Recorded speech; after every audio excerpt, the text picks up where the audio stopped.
Hello, everyone. My name is Lisa Olson, and I am a regional vice president with Arbonne and an independent consultant. I'm also a personal trainer and owner of my own fitness business, Olson Fitness. I am a hope dealer. I am a part of BNI Strategic Alliances in Colorado Springs, Colorado, and I gave this presentation to my chapter today.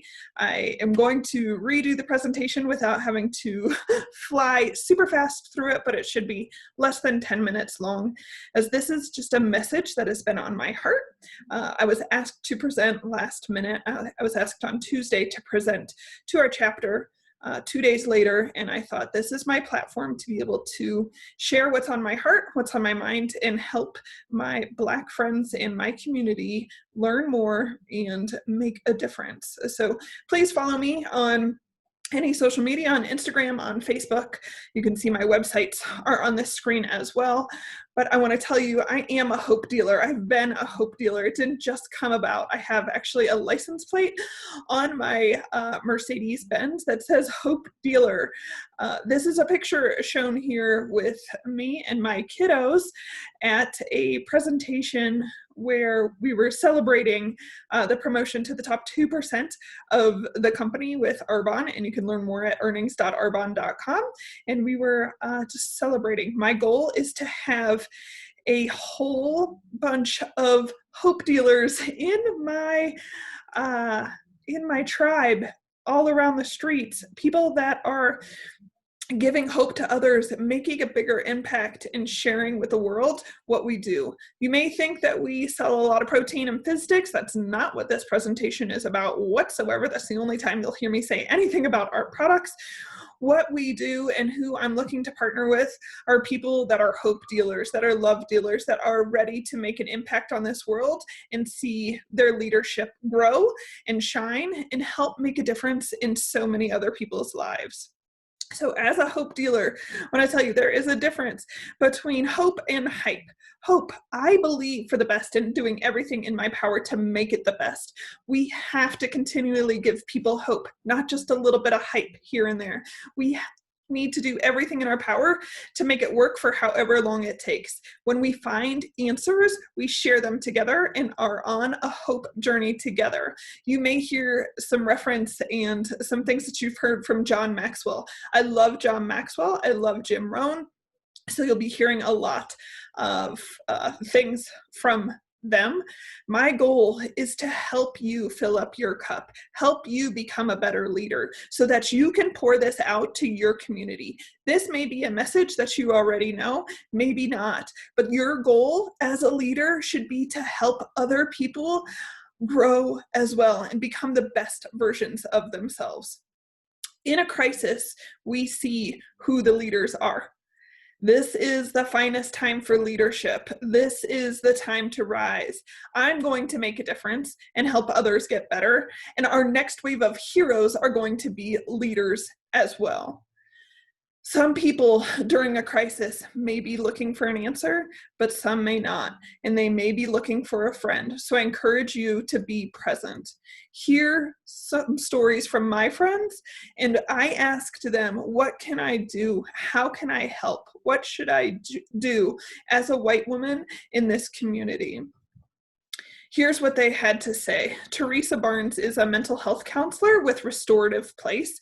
She said the biggest change is what people can do with their friends and loved ones. Confronting racial bias and prejudice in our circles is the best start. From one of my sideline partners in Arbonne and also active duty military, Veronica Garrison says, get comfortable with being uncomfortable. It's time to get to know people. No, truly get to know them. Have those tough conversations. It's the only way unconscious biases, microaggressions, racism, and hate can decrease. Some people may have to grow some thick skin and not be offended if a Black person doesn't want to open up. When someone has been hurt for so long, it happens. But please don't let that be a deterrent to advocate for equality. Pray, vote, use your voice any way you know how. Educate, inspire, stop spreading trash on social media. That goes for everybody. And love. Thank you, Veronica. Christina is an HR professional and one of my very well educated Black friends. She says it's most important to be an ally and understand how our race and culture has been marginalized. We encourage reading books, understanding Black history, racism, and systemic oppression. Don't be afraid to have difficult or uncomfortable discussions with your family, friends, and non-Black peers. Use your voice. If you witness complicity, do not remain silent. Be heard so that others know you do not condone injustice. Have others challenge their own implicit biases and stereotypes. Like, ask yourself, what is the reason to believe that Black people are dangerous or not smart? Broaden your circle. Get to know more Black people or people of color. Attend events or participate in community work. Thank you, Christina.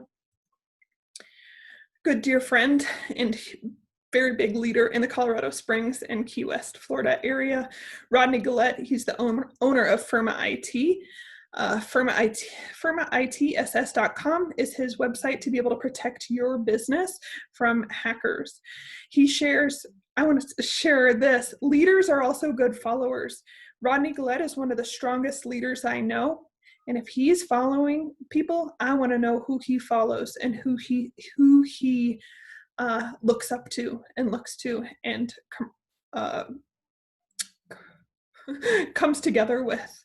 He shared the recent D11 press release from the superintendent of D11, Dr. Michael J. Thomas. I encourage you to get to this link. Just look up D11 press release and you'll see Dr. Thomas's message. It's very, very powerful. Thank you, Rodney. Love you. You're an amazing, amazing human being. We appreciate your leadership. Jenny Borns, she is co-owner of Borns Pro Media, as well as MyBlackColorado.com. If you don't have their My Black Colorado magazines, please go to this website and get one or send a couple copies out to your friends. When I asked her how I could help, she said, ask your Black friends if they're okay and what has been their experiences. Listen with a desire to understand. Educate yourself on issues or questions about Black Americans and what white privilege is. Awareness is key. As business owners, we can partner with diverse organizations and or have diversity in our own business to help understand how to serve everyone better and be aware of what's going on in different communities in Colorado. Teach your kids about racism through children's books and autobiographies of African Americans and other cultures to help them not repeat history of systemic and institutional racism. Also stand up to racist family members or colleagues. Change starts in our own homes and sphere of influence. You can learn more about the Black experience and inspirational stories from Black business owners and Black history in our My Black Colorado magazine. Just as much as we learn about injustice, we need to learn about the resilience and people who have paved the way for us from all cultures. I have one more story to share, one of the most powerful ones, and I was sobbing with my friend Tennille, who is also an independent consultant with Arbonne, and she's also a kindergarten teacher here in Colorado Springs. Nobody better, in my mind, to lead some of our kids. Listen to her story. It's very powerful. Tennille says, so many things are going on in my mind about what America is going through right now. I speak with my daughters on a daily basis about the peaceful protests that turned to riots, about the Black men and women that are being killed because the authority has been allowed to treat people of color like trash to be thrown away without any repercussions, about how even though they are biracial, they are still Black and might still be persecuted and treated as a full Black woman, about how me and my siblings lived in a predominantly white neighborhood, went to a predominantly white school, and were called the N-word or other hurtful racist slang by classmates, how I get followed around in a store, how I face racism at work, how I face racism in my car on my way to work. It's hard being a Black educated woman who is raising other Black educated women. You try and forget things that are done to you. You put on a smile and brave face and go about your day like it's any other day, because it is. Every day I am systemically ostracized for being a Black woman. I can't show too much emotion or I am labeled an irate Black woman. I can't get mad at someone for treating me differently because I can get told I need to learn how to speak to people even though they treat me like I'm subservient. I have to push my true self down again and again because if I don't, I might lose my job, my home, my freedom. I am so tired. I'm tired of seeing another Black person dead because the police killed them. I am tired of seeing the justice system fail my race time and time again. I am tired of seeing the violence that is laid at the Blacks' feet when they try and peacefully stand up for their rights, but can't because the local police won't allow them to. We're no longer treated like second-class citizens, but trash. The police are killing our grandmothers, grandfathers, mothers, fathers, aunts, uncles, sisters, brothers, nieces, nephews, cousins. I'm not calling for us to rise up and meet force for force because that would only cause more killings and loss. Keep protesting, keep saying no, keep standing up for the rights that we fought for, keep educating everyone on the importance of kindness. She loves this quote. It says, "The time must come when, great and pressing as change and betterment may be, they do not involve killing and hurting people. My heart hurts. I'm tired. Please make it stop hurting. Please stop hurting my people." I leave you with this, with a message of hope.